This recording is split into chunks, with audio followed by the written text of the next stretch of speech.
ભાઈ હું શું કહું, મારા તમને કઈક પૂછવું હતું, પણ તમને ખોટું નહીં લાગે ને? અરે ના ના ગાડી, તારાથી થોડી ખોટું લગાડવાનું હોય જાન.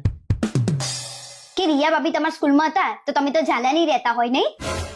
અરે રિયા ભાભી જેવી તો સ્કૂલમાં 17 હતી. તમે સ્કૂલમાં ભણવા જતા હતા કે આ બધું જ કરવા જતા હતા? અલ્યા ભણવા જ જતો તો, શું લેવા મજા લઉં છું મારી. અત્યારે લગન પછી તમે હખણા નહીં રહેતા તો લગન પહેલાની તો વાત જ ના કરશો.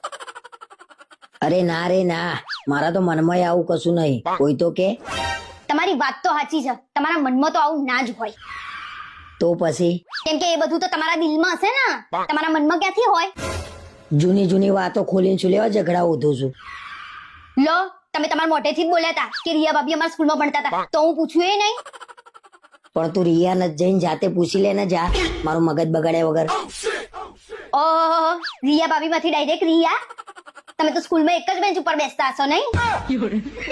અલ્યા ભાઈ, બહેરાઓ ને કશું જૂનું કેતા નહીં, બાકી છે ને ફસાઈ જશો, હેરાન થઈ જશો.